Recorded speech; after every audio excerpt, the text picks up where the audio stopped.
इसके ऊपर क्वेश्चन आता है, मैं आपको वही करा रही हूँ। Transition metal oxides and halides में सबसे पहले चलते हैं ऑक्साइड्स।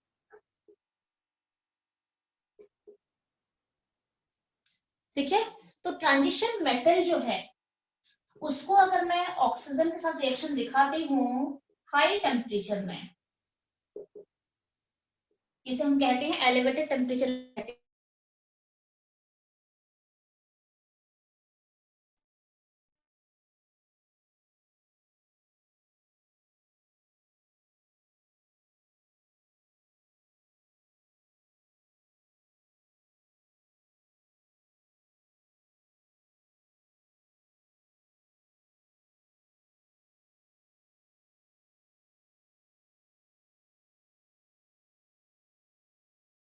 जो लोअर ऑक्साइड्स होते हैं आर बेसिक इन नेचर, उनका उनका जो एसिड प्रॉपर्टी बताया जाता है वो बेसिक प्रॉपर्टी के होते हैं एंड आयनिक कंपाउंड फॉर्मेशन करते हैं। आयनिक कंपाउंड्स, आयनिक कंपाउंड्स का मतलब ऐसा भी नहीं है कि बहुत ज्यादा आयनिक है, बट थोड़ा बहुत आयनिक प्रॉपर्टी उनमें रहती है। इसका मतलब क्या है कि कोवलेंट प्रॉपर्टी घट जाती है। आयनिक होने का मतलब क्या है, कोवलेंट प्रॉपर्टी घट जाती है। अब हम चलते हैं intermediate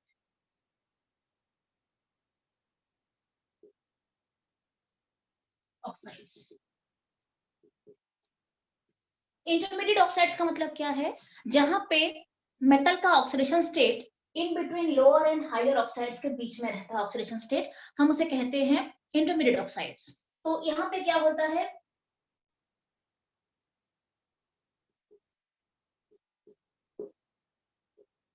are amphoteric in nature. ठीक है, ये एम्फोटेरिक नेचर के होते हैं, मतलब बेसिक प्रॉपर्टी भी दिखाते हैं और एसिडिक प्रॉपर्टी भी दिखाते हैं, दोनों के साथ रिएक्शन दिखा सकते हैं। ठीक है, अच्छा अब हम चलते हैं higher oxides.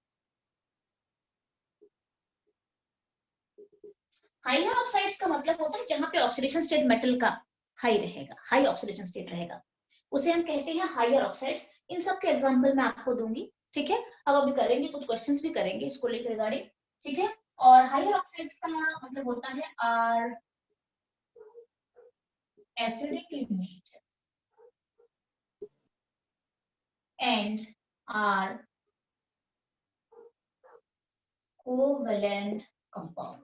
Covalent in nature भी आप लिख सकते हो, कोवेलेंट इन नेचर लिखो क्योंकि कंपाउंड तो आयनिक होता है ऑब्वियसली, आयनिक इन नेचर।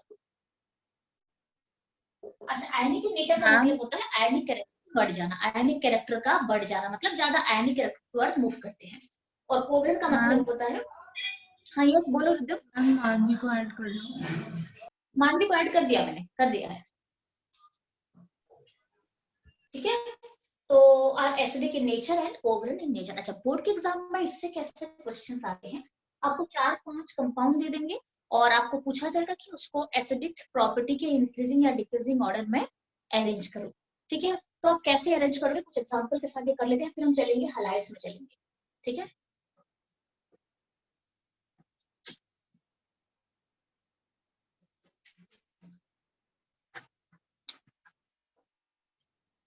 जैसे कि एक ही मेटल ले लेते हैं, कोई सा भी एक, सबसे पहले एक मेटल मैं आपको लेके बता देती हूँ कि किस तरीके से आपको अरेंज करने हैं। फॉर एग्जाम्पल मैं आपको भी बताती हूँ, जस्ट मिनट। सबसे पहले सिंपल मेटल लेते हैं, मैं आपको पूछूंगी MnO है, ओके, और मेरे पास है Mn2O3 है, और मेरे पास है MnO2 है, और एक है मेरे पास Mn2O7 भी है।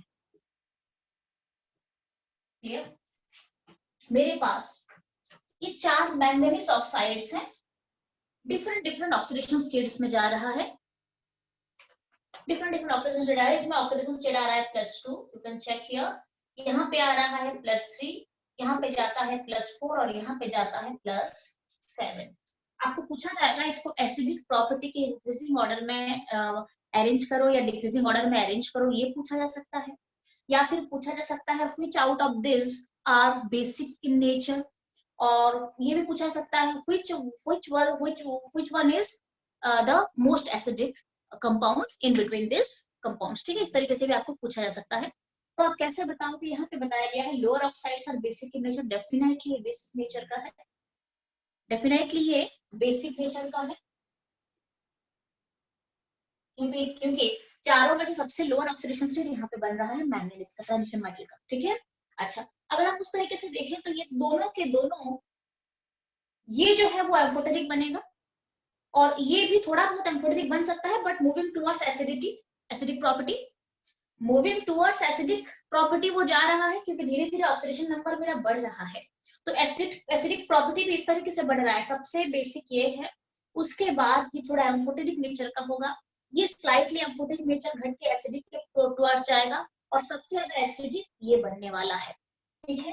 तो ये सबसे ज्यादा एसिडिक नेचर का हो जाएगा। तो ऐसे आपको अरेंज करने के लिए बोले, यू कैन डू दिस। अच्छा, इसके ऊपर जो भी क्वेश्चंस हैं, इसमें काफी अच्छे कंसेप्चुअल क्वेश्चंस होते हैं, तो ये सारा एक दिन हम ये चैप्टर खत्म करने के बाद हम फिर डिस्कशन करेंगे, तो सारा क्लियर हो जाएगा। आपको होमवर्क भी मिलेगा खूब सारा, तो वो सारा क्लियर हो जाएगा इसमें, ठीक है। तो दिस टू आर आप भी मान सकते हो।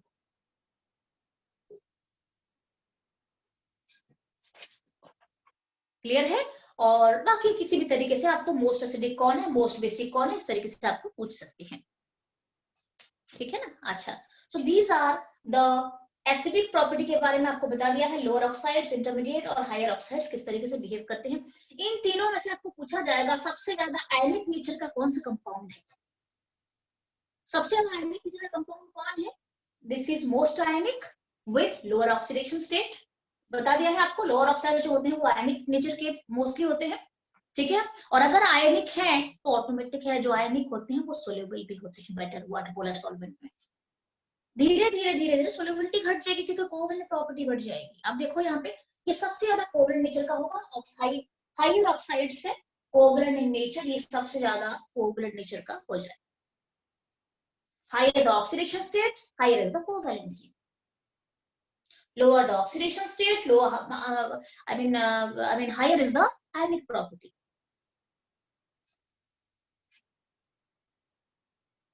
ठीक है, जैसे कि आपको मैं और एक दे रही हूँ, देखो एक मिनट, हाँ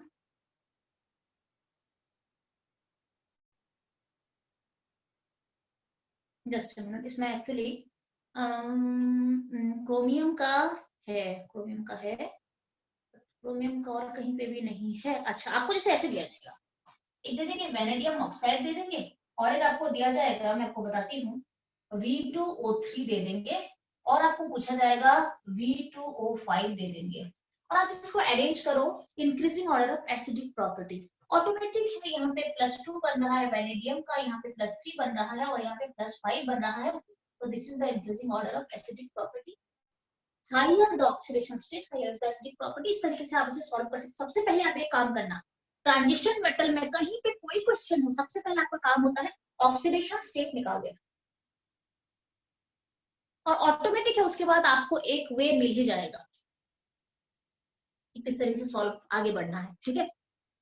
सो this all about my oxides, and next go to halides में चलते हैं।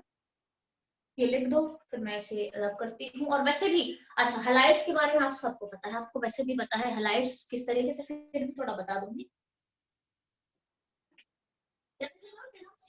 आज पोटेशियम डाइक्रोमेट के प्रिपरेशन पढ़ेंगे, उसके स्ट्रक्चर के बारे में जानेंगे, और उसके कलर और हाफ रिएक्शंस के बारे में पढ़ेंगे। और मेरी प्री बोर्ड की डेट शीट आ गई। किसकी डेट शीट आ गई? मेरी भी मैम प्री बोर्ड। अच्छा, प्री बोर्ड की डेट शीट आ गई। अच्छा अच्छा, मुझे लगा बोर्ड की डेट शीट। अच्छा अच्छा, प्री बोर्ड की डेट शीट आ गई। हाँ, कब है बेटा? हम 5 जनवरी। हाँ, दिसंबर इस बार थोड़ा लेट कर रहे हैं ना। अच्छा, इस बार लेट कर रहे हैं काफी। मैम हमारा दिसंबर में ही है, मेरा केमिस्ट्री का 3rd वीक है दिसंबर में मैम। एक्चुअली ये स्टार्ट होता है नवंबर एंड या दिसंबर फर्स्ट वीक से, बहुत सारे जो स्कूलों में स्टार्ट हो जाता है, और उसके बाद फिर प्रैक्टिकल का थोड़ा चलता है ना इन बिटवीन। आज बच्चे बहुत लेट आ रहे हैं, तो कोई बात नहीं, ठीक है। अब हम चलते हैं हैलाइड्स में। हैलाइड्स में जब मैं ट्रांजिशन मेटल को हैलाइड के उसमें रिएक्शन दिखाऊंगी, हैलाइड के प्रेजेंस में और हाई टेम्परेचर रहेगा,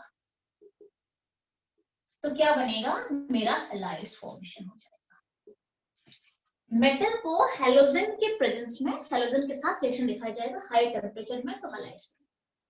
अच्छा, यहाँ पे जो रिएक्टिविटी बता देती हूँ कि हैलोजन की रिएक्टिविटी मतलब F2 जो है सबसे ज्यादा रिएक्टिव है, Br2 देन 5। यहाँ पे कुछ कुछ चीजें जान लेते हैं कि यहाँ पे जो लोअर हैलाइड्स होते हैं,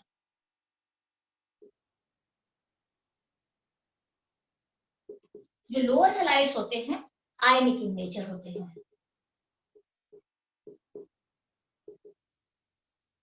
and soluble in polar solvent।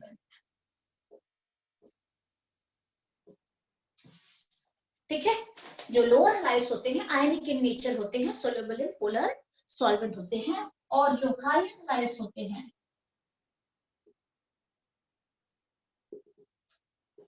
they are covalent in nature and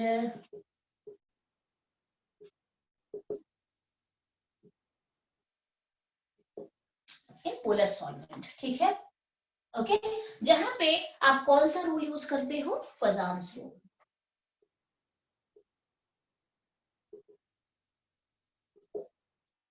ठीक है, हायर हैलाइड्स का मतलब जहां पे मेटल का ऑक्सीडेशन स्टेट हाई बनेगा।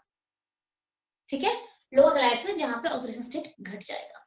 अच्छा, उसके बाद और क्या होता है, जो मेटल फ्लोराइड्स होते हैं वो आयनिक नेचर के होते हैं।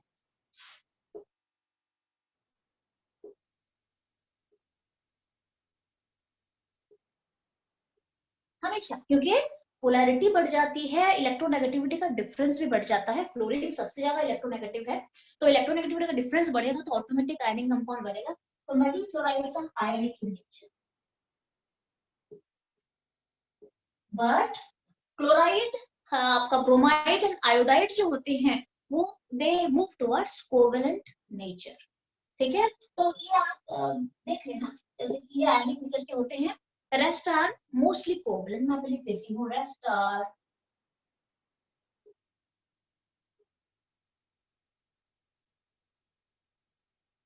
कोवेलेंट। मोस्टली कोवेलेंट का मतलब ये नहीं है कि उसमें फिर आयनिक प्रॉपर्टी नहीं आएगा, उसमें आप कंपेयर कर सकते हो। फॉर एग्जांपल मैं आपको देती हूँ TiCl2 एंड TiCl4। आपको बोला जाएगा which out of this is a covalent is more covalent in nature।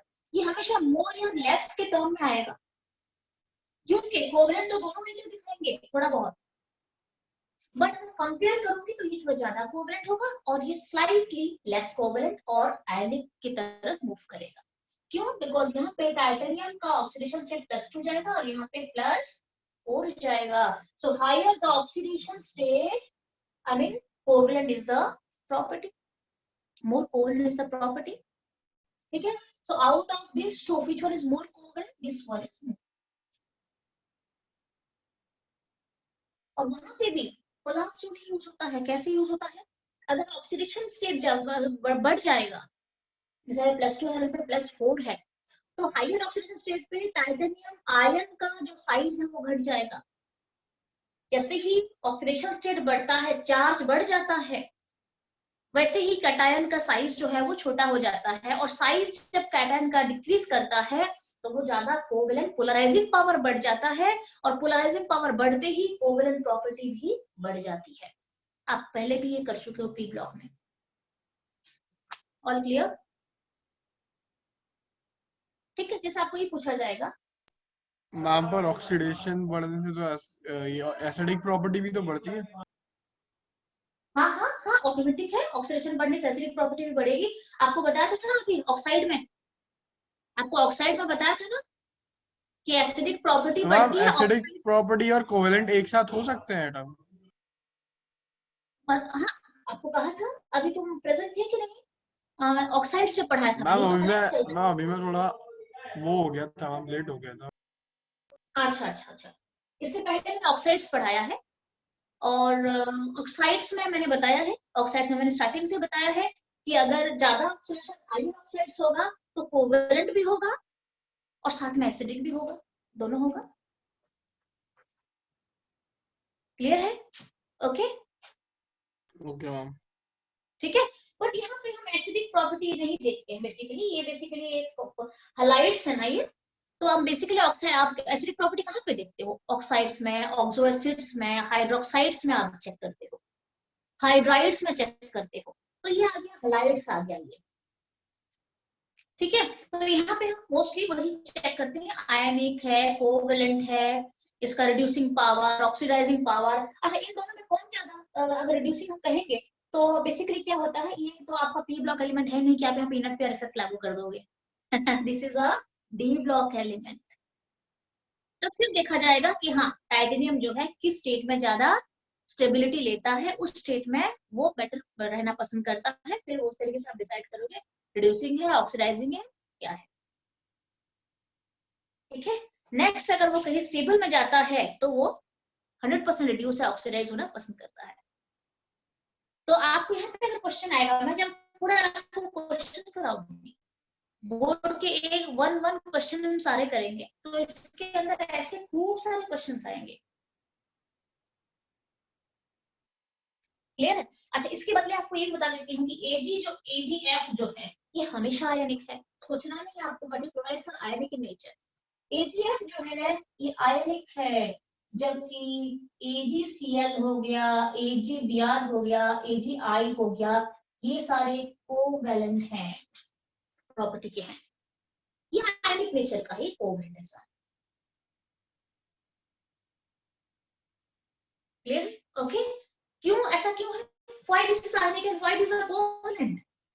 Electronegativity of fluorine, इनकी इलेक्ट्रोनेगेटिविटी ज्यादा है, यहाँ पर डिफरेंस इलेक्ट्रोनेगेटिविटी का ज्यादा बनता है, वो आयनिक हो जाता है।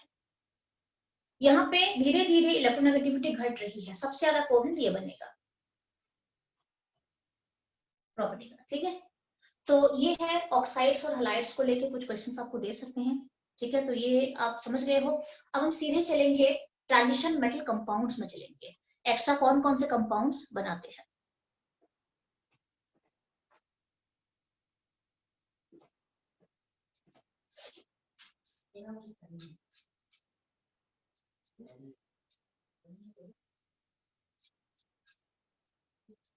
और एंट्रेंस के बच्चे आपने दे दिया है पेपर केमिकल बॉन्डिंग का?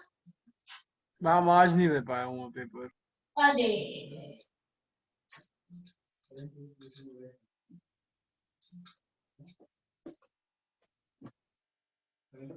ठीक है, ओके। अच्छा तो हम चलते हैं ट्रांजिशन मेटल कंपाउंड्स में, चलते हैं कौन कौन से कंपाउंड, स्पेशली आपको सारे बहुत सारी चीजों के बारे में पढ़ना नहीं है, मोस्टली दो कंपाउंड के बारे में पढ़ना है जो मोस्टली रिडॉक्स रिएक्शंस हो गया या कहीं पे भी रिएक्शन चलेगा तो उसमें ऑक्सीडाइजिंग एजेंट की तरह काम करते हैं, तो उनके बारे में पढ़ेंगे। ट्रांजिशन मेटल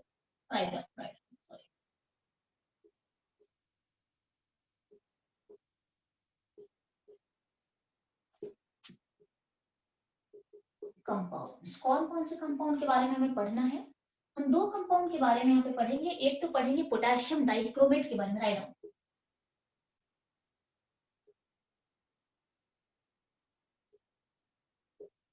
पोटेशियम डाइक्रोमेट के बारे में पढ़ना है। पोटेशियम डाइक्रोमेट इज A2Cr2O7, ठीक है। और सेकेंड कंपाउंड जो है पोटेशियम परमैंगनेट,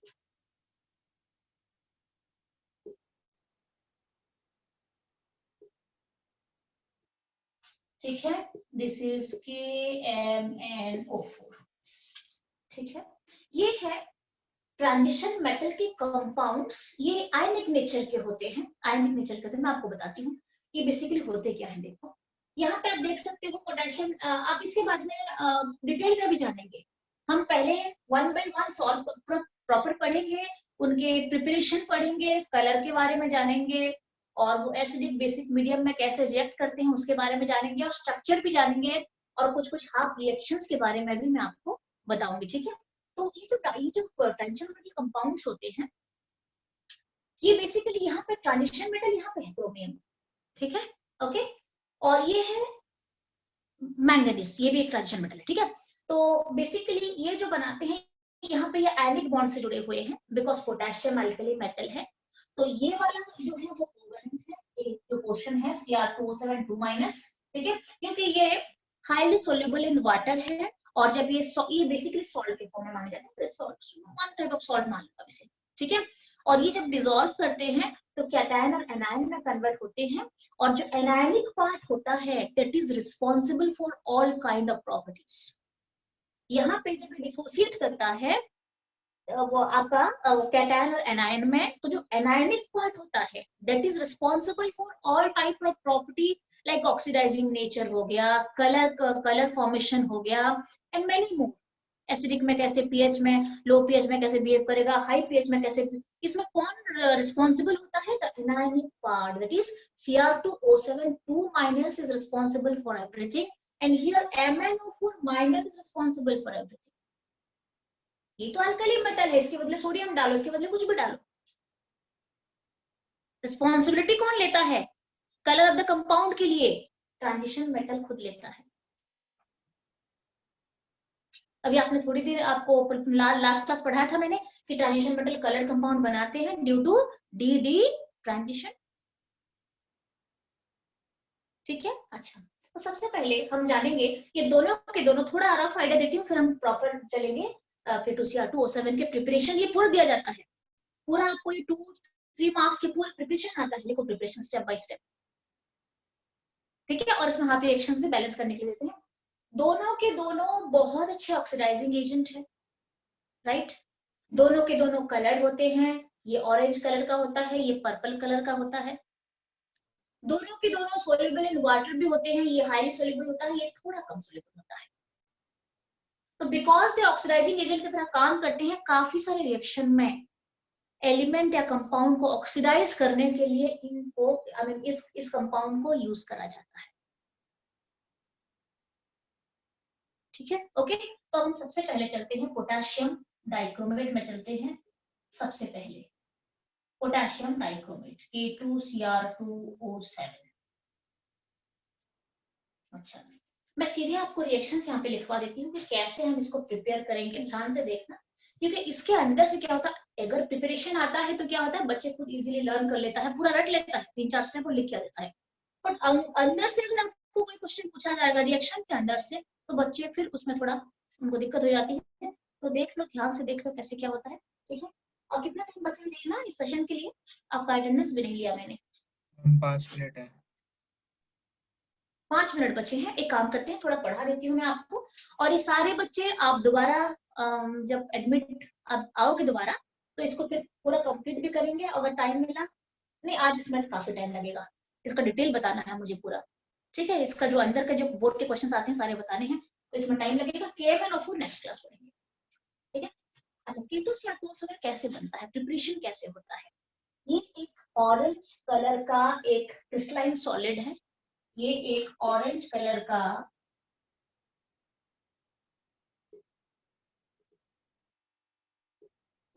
सॉलिड है जो कि हाईली सोल्यूबल इन वाटर है, ऑक्सीडाइजिंग इन नेचर। मैं यहाँ पे पूरा प्रॉपर्टीज बता देती हूँ।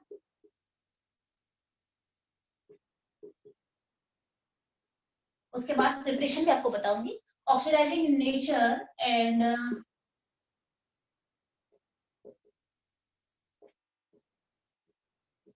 हाईली सोल्यूबल इन वाटर, ठीक है। Orange crystalline solid. और उसके बाद हम चलते हैं प्रिपेयर कैसे करते हैं।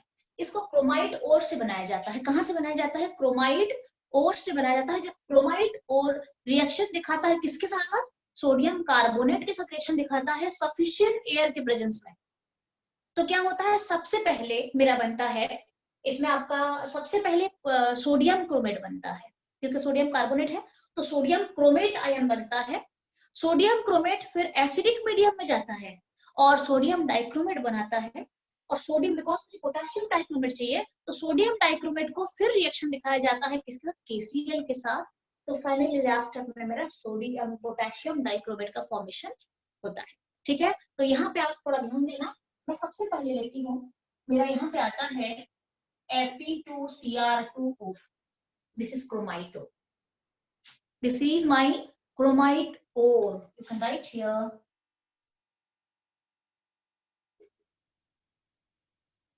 दिस इज क्रोमाइड और Fe2Cr2O4।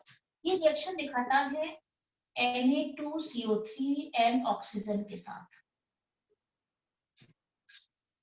क्लियर है? तो क्या फॉर्मेशन होता है? सोडियम क्रोमेट फॉर्मेशन होता है। डाइक्रोमेट बाद में बनेगा, पहले सोडियम क्रोमेट बनता है। और साथ में Fe2O3 का फॉर्मेशन भी होता है और साथ में CO2 भी यहां से रिलीज हो जाएगा। ठीक है, सबसे पहला मेरा क्या बनता है? क्रोमाइड और रिएक्शन दिखाता है सोडियम कार्बोनेट के साथ in the presence of oxygen. तो आप इसे बैलेंस कर सकते हो। थोड़ा बैलेंस करने के लिए आप इसका स्टोइकियोमेट्री चेक कर सकते हो। ठीक है ना, लाइक दिस आई थिंक ये है थोड़ा सा इस तरीके से 4Fe2Cr2O4। आप खुद भी चाहे तो बैलेंस कर सकते हो अगर आपको मेन उसके बाय प्रोडक्ट एंड सब कुछ पता है तो प्रोडक्ट। ठीक है, तो 8 Na2CO3 + 7 O2 will give me, यहाँ पे भी 8 Na2Cr2O4 जाएगा बिकॉज यहाँ पे 8 है और यहाँ पे ये भी 8 जाएगा और बाकी यहाँ पे थोड़ा सा मुझे चेक करना पड़ेगा। Fe2O3 है और ये देखना मेरे ख्याल से ये बनेगा 100%। 4Fe2O3 बन जाए। यहाँ पे Fe है ना, और तो कहीं पे है नहीं। यस, यहाँ पे 4 है, 4 2 8 है, तो यहाँ पे भी बनेगा 4। ठीक है, ये मेरा फर्स्ट स्टेप है रिएक्शन का टुवर्ड्स प्रिपरेशन। ठीक है, अच्छा इसमें ये क्रोमाइड है, ये क्या है? Please right it down. ये है, मैं प्रॉपर आपको बता देती हूँ, ये है मेरा सोडियम क्रोमेट है। ये this is potassium dichromate, this is sodium chromate. ये एक इंटरमीडिएट है, आप मान लो इसे। यहां से कौन सा आयन मेरा बनता है? यहां से मेरा बनता है CrO4 2- आयन बनता है। मैं आपको बता देती हूँ, यहां से मेरा बनता है CrO4 2- आयन, जो जिसे हम कहते हैं क्रोमेट आयन कहते हैं, क्योंकि सोडियम क्रोमेट है। तो यहाँ से जो आयन बनता है CrO4 2-, इसे हम क्रोमेट आयन कहते हैं। इसका भी स्ट्रक्चर आपको दे सकते हैं। तो CrO4- का जो कलर है वो येलो कलर होता है। ये येलो कलर का होता है, बट मैं अभी यहाँ तक पहुंची नहीं हूँ। ठीक है, ये बीच में एक स्टेप आता है जहां पे CrO4 क्रोमेट आयन बनता है। This is yellow in colour. उसके बाद क्या होता है? ये जो सोडियम क्रोमेट है ये रिएक्शन दिखाता है एसिडिक मीडियम के साथ H2SO4 के प्रेजेंस में। तो मैं आगे बढ़ती हूँ। फिर यहाँ पे Na2Cr2O4 sodium chromate plus H2SO4। ठीक है, तो ये क्या क्या प्रोडक्ट देता है मुझे? ये मुझे देता है सोडियम। मंजूर आपको कर दिया ऐड कर दिया। Na2Cr2O7 डाइक्रोमेट जो मुझे चाहिए था। डाइक्रोमेट आयन इज इंपॉर्टेंट, चाहे सोडियम हो चाहे पोटेशियम हो। कलर तो दोनों के सेम ही बनेंगे बिकॉज कलर कौन दिखाता है? Cr2O7 कलर दिखाता है।